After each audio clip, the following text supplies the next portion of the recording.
दुनिया में सबसे ज्यादा लंगर कब बांटा गया, बताइए मुझे। सबसे बड़ा लंगर कब बांटा गया? लंगर बड़े लगे हैं, आपने देखे होंगे। दुनिया में सबसे बड़ा लंगर कब बांटा गया? कृष्ण जी के समय।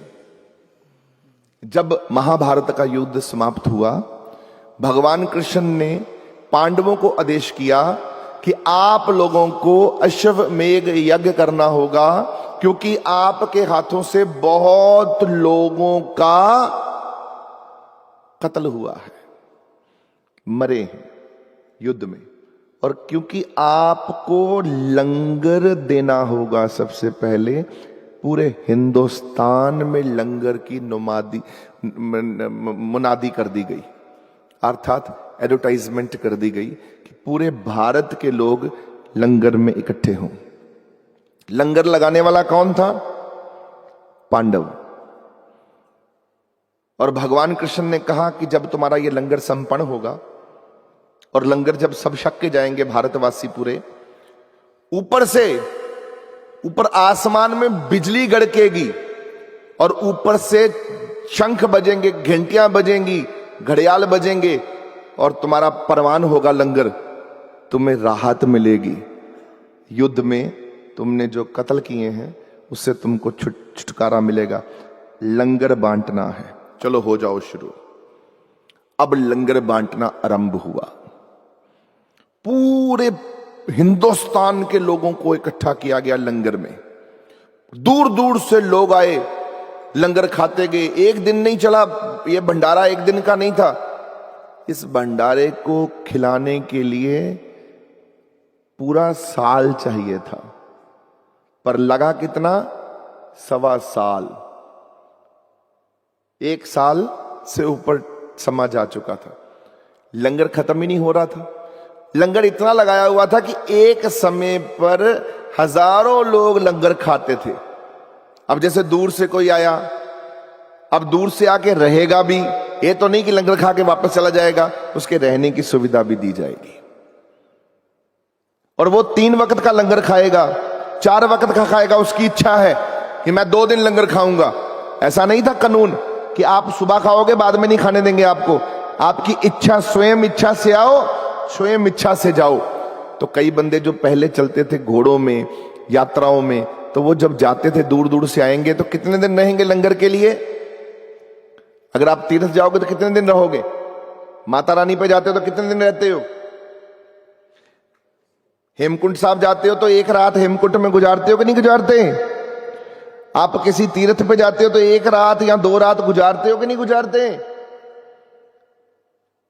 जाते हो, रुकते हो।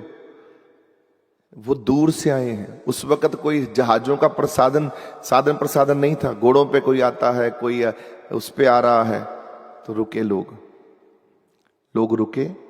लंगर बट रहा था, लंगर लोग खा रहे थे, और कृष्ण जी का बैठकर कृष्ण जी के दर्शन भी कर रहे थे लोग, भगवान कृष्ण के। और भगवान कृष्ण सबको सिखा रहे थे कि लंगर बांटो, दिल से बांटो, सेवा करो भाई, सब सेवा करो। इसका शब्द भी आता है गुरबानी में। तो इन्होंने बोला, कृष्ण जी ने बोला कि ऊपर लाइट चमकेगी, स्ट्रॉम होगा, लाइटनिंग होगी, ये होगा। कुछ नहीं हुआ। तो कृष्ण जी बैठे थे, ये 5 पहुंच गए पांडव, साथ में द्रौपदी जी। स्वामी प्रभु, ऐसे तो हुआ ही नहीं, आपने कहा था कि हमको भी लगा कि कुछ कमी रह गई। कृष्ण जी कहे, हां पुत्र, कमी रह गई। क्या कमी रह गई प्रभु? बोले, एक ऋषि बच गया है, वो हिंदुस्तान का, उसने लंगर नहीं खाया आपका। कहां है प्रभु? बोले, यही है, यहां से उत्तर की दिशा में जाओ, इतने योजन चलने के बाद तुमको उसका कुटिया और उसका स्थान मिल जाएगा। वो पेड़ के नीचे बैठा मिलेगा, और उसका ये हुलिया है, उसको बस लाना है, उसको लंगर खिलाना है, कृपा होगी। अब इतना सुनते ही द्रौपदी जी ने अपनी सखियों के साथ, सहेलियों के साथ, और उस संत को लाने के लिए पहुंच गई। रथ निकाला, घोड़े निकाले, बैठी, रानी की तरह पहुंची, सज सवर कर लव लक्षर लेकर पहुंची, तो वो बैठे हुए थे ऐसे ध्यान में। तो बोले उनका नाम भी पूछ लिए थे, क्या नाम होगा? बोले सपुच, ऋषि सपुच। ठीक है। जब मत गई, जाके शाश्वत षष्टांग किया, दंडवत किया। डंडे की तरह लेटने का फल पता क्या होता है? जो हम दंडवत करते हैं, अगर हम रोज के 5 बार दंडवत करें, आप अगर मंदिर में, गुरुद्वारे में, कहीं भी अपने भगवान के सामने सीधा लेट जाएं, गुरु के सामने सीधा लेट जाएं, ऑस्ट्रियोप्रोसिस नहीं होगा, हड्डियां कभी भी तंग नहीं करेंगी आपकी। आप गूगल पे जाओ, साइंस ने ये लिख दिया है। यूनिवर्सिटी ऑफ फिलाडेल्फिया और पेंसिल्वेनिया दोनों ने मिलकर इसके ऊपर रिसर्च करी। 50,000 पत्रिका है, रिसर्च की स्टोरीज हैं, इस पे रिसर्चेस हैं 50,000, और उस पे ये लिखा गया कि डंडे की तरह लम्बे पड़ के मत्था टेकने से या डंडे की तरह लेट के नमस्कार करने से जो शरीर के ऊपर असर होता है, 5 बार अगर डेली आप कर लें, 5 टाइम्स रोज, तो आपकी हड्डियां कमजोर नहीं होती। ये पक्की बात है। सबसे पहले भगवती ने भगवान जी की परिक्रमा करी। भगवती जी ने भगवान की जब परिक्रमा करी तो संकेत मिला ऐसे ही घूमना होगा सभी खंडों ब्रह्मंडों में, सब कुछ, सब लोगों को। तो ऐसे ही प्लेनेट घूम रहे हैं सूर्य के आसपास, सारे के सारे घूम रहे हैं कि नहीं घूम रहे? परिक्रमा कर रहे हैं कि नहीं कर रहे? धरती सूर्य की परिक्रमा कर रही है।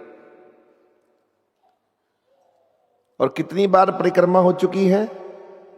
अनंत बार। ये तो 2025 आपने लिख दिया क्योंकि ईसवी कैलेंडर है, ये तो गोरों का बनाया हुआ कैलेंडर है, तो इनके मुताबिक हमने अभी सोच लिया ठीक है 2025। हम विक्रम संवत से चलेंगे तो उसका विक्रमजीत सिंह से ले लिए, विक्रमजीत राजे थे, जो विक्रमादित्य राजे थे, उससे विक्रम संवत बन गया।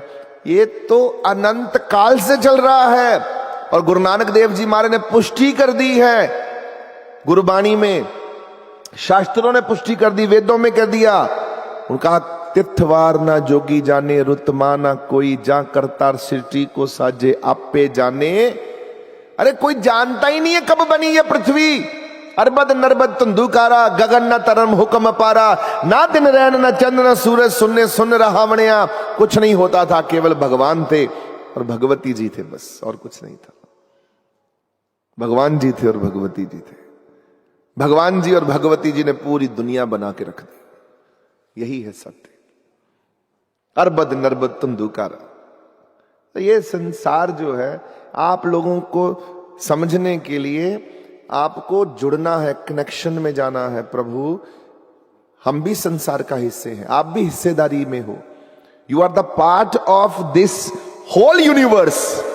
हो कि नहीं? आप इस यूनिवर्स का पार्ट हो कि नहीं हो?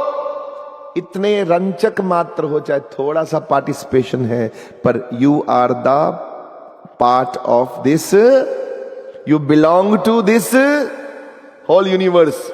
अगर आप गंदा करोगे तो ये यूनिवर्स गंदा कर रहे हो, उसका दंड भोगना होगा।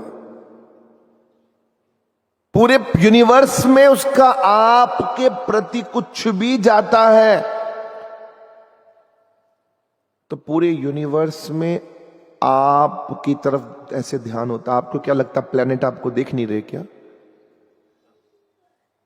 9 प्लेनेट ही नहीं आपको छोड़ना चाहते, ऐसे करके लगे हुए हैं, ऐसे जो एस्ट्रोलॉजी जिसको बोलते हैं हम लोग, नवग्रह, सीसीटीवी ऐसे लगा हुआ है, ऐसे देखते रहते हैं, आपके साथ साथ चलते रहते हैं। और जब आप कोई गंदा कर्म करते हो, डंडे मारते हैं वही। उससे बचने के लिए गुरु की शरण में जाता है व्यक्ति, क्योंकि जब गुरु की शरण में जाते हैं तो प्लेनेट का असर नहीं होता, ग्रह नक्षत्रों का असर नहीं होता। गुरु जी खुद ही कृपा करके संभालते हैं हमें। तभी गुरु की शरण में गए हैं कि गुरु जी आप हमें चलाओ। अब गुरु की शरण में आकर भी गुरु से ठीक से जुड़े नहीं। गुरु से सीखा, गुरु जी ने कहा वो लड़ाई ना करया कर, पर लड़ाइयां कौन छड़ता करा च मैं दसो। यहां कहोगे हाँ जी, घर जाके वही आपको बोला चिड़चिड़ापन खत्म कर दे यार, क्यों कल्पी जाना। कल्पना, अरे कल्पना यहां पर 24 घंटे सवार है भाई हमारे, जितना मर्जी समझा लो। बताओ मुझे शर्मा जी, कितना रेडियो पे शोर मचाते हो अच्छी अच्छी बातों का, तो कितना शोर मचाते हो आप। रेडियो तो बहुत दूर दूर तक जाता है। तो बता दो कितने लोग ठीक हुए हैं, सवरे हैं। मैं तो जब बैठा होता हूं, सत्संग कर रहा होता हूं आपके सामने, मैं तो एक ही चीज जानता हूं कि मैं आपको रंग चढ़ाऊं, ऐसा रंग चढ़ाऊं कि आपको भगवान की याद आ जाए। इससे ज्यादा मैं कुछ नहीं करता, बस आपको याद आ जाए बस। You just need to remember your god, और मुझे कुछ नहीं चाहिए। जब सत्संग में आओ तो भगवान की याद आनी शुरू हो जाए, कीर्तन में बैठो तो भगवान की याद आनी शुरू हो जाए, कीर्तन से बाहर जाओ तो भगवान की याद आ रही है। एक बार याद आनी शुरू हो जाएगी तो फिर तुम आप भी कर्म कमाने शुरू कर दोगे अच्छे अच्छे। याद ही तो सदा का खेल है। बस यही है मेरा काम, क्या भगवान को याद कर सको, बस हो गया काम मेरा। आपके आने का फायदा आपको मिल गया, मेरे को यहां आकर सत्संग करने का फायदा मिल गया, फल मिल गया, आपको आपका फल मिल गया। अब सपुच ऋषि के पास में वो गई, सपुच ऋषि के पास में वो गई और परिक्रमा करती हैं पहले, क्योंकि जब भी किसी संत महापुरुष के पास जाते थे तो परिक्रमा करते हैं। ताकि किस बात की परिक्रमा, परिक्रमा का क्या मतलब है, what is the meaning of परिक्रमा? परिक्रमा का अर्थ है कि मेरी रक्षा हर तरफ से करना प्रभु, मेरी रक्षा हर तरफ से करना, पूरी रक्षा करना मेरी, मेरा ध्यान रखना हर तरफ। कहीं पर भी मेरे पे काल नेमी हमला ना कर दे, डाकिनी शाकिनी पिशाचिनी निशाचर हमला ना कर दे, ये गंधर्व राक्षस हमला ना कर दे, बुद्धि ना खराब कर दे हमारी। इसलिए परिक्रमा करते हैं प्रभु, हमारा ध्यान रखना। गुरुद्वारे वाले भी करते हैं, मंदिरों वाले भी करते हैं, गुरुओं वाले भी करते हैं, संतों वाले भी करते हैं। कहां परिक्रमा नहीं करते, सब जगह करते हैं कि मेरे को बस मेरा ख्याल रखना। ये सोच के करोगे तो भगवान जी आपका ख्याल भी रखते हैं कि प्रभु मेरा हर तरफ से ख्याल रखना, हर ढंग से ख्याल रखना, हर तरह से ख्याल रखना। मैं अपना ख्याल रख नहीं पा रहा, आप रखना मेरा ख्याल, आप ध्यान रखना प्रभु मेरा, ठीक। उन्होंने भी परिक्रमा करी, द्रौपदी जी ने मत्था टेका, साष्टांग किया, नमस्कार करके बैठ गई। ध्यान में थे वो, ध्यान से टूटे। ऋषि सपुच ने देखा एक कन्या आई हुई है, पूछा कौन हो तुम पुत्र? बोले मैं द्रौपदी हूं, पंचाली हूं। ठीक है, किस काम से आई हो पुत्र? बोले महाराज जी आपको लेने आए हैं। अच्छा, कारण बताओ। लंगर लगा हुआ है, भोजन श्री कृष्ण जी ने, आप कृष्ण जी को तो 3 लोक के स्वामी है, नारायण है, आप तो जानते हैं, लीलाधारी प्रभु हमारे द्वारकाधीश। बोले हाँ मैं जानता हूं। कौन नहीं जानता उनको? बोले उनकी आज्ञा से ही अश्वमेघ यज्ञ किए, अब भंडारा किए, और उस भंडारे में पूरे हिंदुस्तान को खाना खिलाने का संकल्प था, लंगर खिलाने का।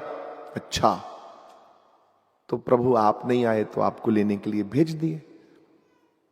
तो आप, हमें लगा कि आप नहीं आए, नहीं लेने नहीं भेजे, आप नहीं आए, उसमें बाकी सब आए, तो आपको लेने आ गए प्रभु। अच्छा, तुम मुझे लेके जाना चाहते हो? हाँ प्रभु, आप लंगर भोजन करेंगे, थोड़ी कृपा होगी, पर मुझे क्यों ले जाना चाहती हो? तुम्हारी पूरे हिंदुस्तान ने खा तो लिया लंगर, तो मेरी क्या जरूरत है? नहीं गुरुजी आपकी जरूरत है। बोले क्या जरूरत है बताओ ना। बोले अश्वमेघ यज्ञ का फल नहीं मिलेगा। अच्छा, तुमको अश्वमेघ यज्ञ का फल चाहिए और वो मेरे आने से मिलेगा? बोले हाँ। अच्छा, तो फिर एक काम करो, मेरी झोली में मेरी बच्ची 1000 अश्वमेघ यज्ञ का फल मेरी झोली में तुम डाल दो, मैं तुम्हारे साथ चलने को तैयार हूं। क्योंकि तुम भी अश्वमेघ यज्ञ पाना चाहती हो फल, और मैं भी फल पाना चाहता हूं। तो मेरी झोली में तुम, एक साधु की झोली में पहले ही 1000 अश्वमेघ यज्ञ का फल डाल दो, तभी चलूंगा तुम्हारे साथ। अब द्रौपदी जी तो हाथ जोड़ के बैठ गई, हमें एक का फल नहीं मिल रहा, ये 1000 की बात कर रहे हैं। मत्था टेका, माफी मांगी, वापस भाग आई और श्री कृष्ण जी से कहती हैं, प्रभु आपकी लीला विचित्र है। वो तो महापुरुष मेरे ख्याल से डिमांड ही उनकी, मतलब कि उनकी बात ही कुछ ऐसी, उन्होंने प्रस्ताव ही इतना बड़ा रख दिया, हम तो पूरा ही नहीं कर पाएंगे। तो भगवान कृष्ण ऐसे देख रहे हैं, अच्छा क्या बोले? बोले आपको पता ही है प्रभु। कहते नहीं नहीं तू बता क्या बोले। कहते प्रभु बोले 1000 अश्वमेघ यज्ञ का फल चाहिए। अच्छा तो तूने क्या कहा? क्या कहना था प्रभु? डर के मारी भागा ही वापिस। अच्छा तो इसका मतलब तू पंचाली, हे बच्ची, हे मेरी बच्ची, तू मेरे को समझी नहीं। तूने शास्त्र पढ़ने में, संतों गुरुओं के सत्संग सुनने में थोड़ी सी कमी पैदा होगी तेरे में। हाथ जोड़ के, सियानी थी वो और बड़ी प्रवीण बुद्धि की थी, बोली कुछ नहीं, चुपचाप से बोली हाँ जी प्रभु गलती तो हुई है, सत्संग ढंग से नहीं सुना, आप ही का नहीं सुना, साधुओं महापुरुषों का भी नहीं सुना, शास्त्र भी नहीं पढ़े। ठीक कहा आपने, गलती तो हुई है। आप बताइए क्या करना है, हल क्या है? भगवान कृष्ण कहते हल ये है पुत्र कि वेदों में लिखा हुआ है, शास्त्रों में लिखा हुआ है, यही बोलना है। तो बोले ये हल ये है। उन्होंने समझू के पंचाली को सब समझा दिया। अब वो कहा कि एक तो सबसे पहले तुमको साध्वी बनकर जाना है। साधु के पास जा रही हो तो वहां पर जरा सा भी है, जरा सा भी तुम्हारा शो ऑफ नहीं होना चाहिए कहीं पर, कपड़ों से भी, तुम्हारी शरीर के किसी भी तरफ से तुम्हें दिखावा नहीं करना कि मैं किसी साधु के पास जा रही हूं तुम पुत्र। तो कृष्ण जी ने कहा सबसे पहले रथ पर नहीं जाओगी, पैदल चल के चलोगी, अपने हाथों से लंगर बनाओ, उस भोजन को अपने सिर पे रखो, मटकी को, और उसको रख के श्रद्धा से गीत गाते हुए, शब्द गाते हुए, भगवान का नाम जपते हुए तुम साधु के पास जाओगी। वस्त्र अपने, पोशाक अपनी बड़ी साध्वी जैसी पहन कर जाओगी। साथ में केवल एक व्यक्ति साथ जा सकता है, जो तुम्हारा रक्षक होगा कोई, वो तुम्हारे साथ साथ किसी को साथ ले जाओ, ठीक है, बाकी कोई नहीं तुम्हारे साथ जाएगा, ठीक है प्रभु आपकी आज्ञा का पालन होगा। और समझा दिया क्या कहना है।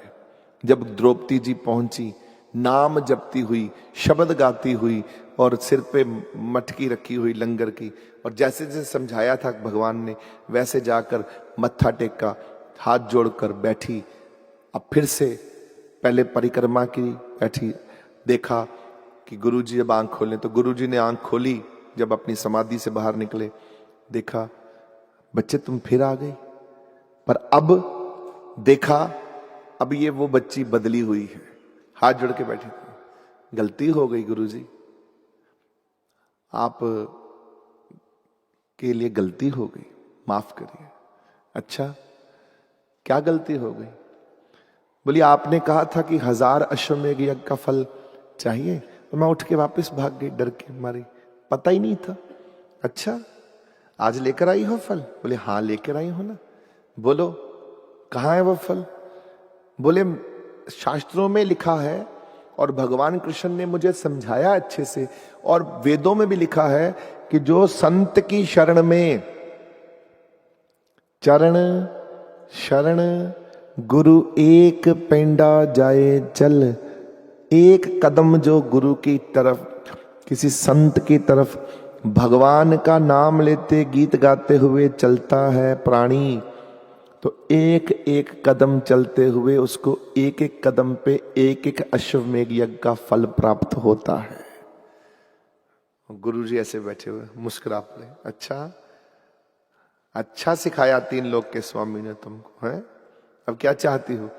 कि गुरुजी मैं तो आपकी तरफ चल के हजारों कदम चलकर आई हूं, हजारों कदम, हाँ, नंगे पैर आई हूं आपकी बच्ची, बिल्कुल। तो एक काम करिए, मेरे उन हजारों कदमों में से 1000 कदम का फल अश्वमेघ यज्ञों का अपने पास रख लीजिए, बाकी मेरी झोली में डाल दीजिए।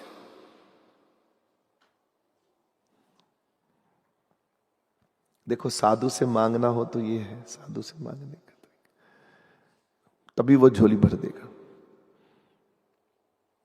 गुरु के पास आकर गुरु को इतना बड़ा सोचो कि ये 3 लोक का स्वामी है, वो 3 लोक जैसी कृपा करेगा। आपने गुरु को सोचा ना, तो फोटो है, वो फोटो जैसी कृपा करेगा। अब आपके ऊपर कौन सी कृपा चाहिए? याद रखना मेरी बात।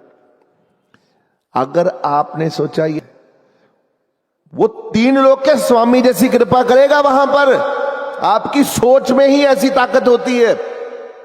और अगर आपने थोड़ा सा भी गड़बड़ी दिखा दी, यार ये तो आम आदमी है, ये तो आम है, ये तो ये है, ये तो वो है, किंतु परंतु, तो फिर वैसे ही होगा, कुछ नहीं मिलेगा।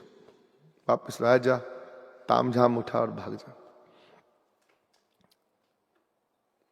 जब भी किसी गुरु के पास, संत के पास आओ, घर से चलते हुए ही सोच लो कि आज लेके आऊंगा अपना सामान। घर से निकलते वक्त सोच के चलो कि आज लूट के वापस आऊंगा, इस संत से सब कुछ लूट लूंगा। फिर देखो, और अगर संत मुंह से कह दे जा तेरा बेड़ा पार हो गया, महापुरुष कह दे जा बेड़ा पार हो गया, अरे मुख पे ही परमात्मा की सरस्वती बसी है, ऐसे छीन लो अल्फाज, हो गया पार। और भगवान को बोलो गुरुजी ने कह दिया हो गया, अब तुझे प्रभु को बोलो प्रभु लड्डू बांटूंगी अभी जाकर, क्योंकि गुरु ने कह दिया हो गया, तो हो गया काम मेरा।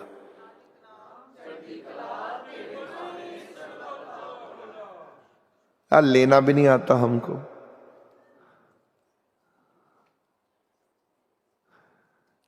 आप लोग लेने वाले बनो, भगवान तो देने के लिए तैयार बैठा हुआ है।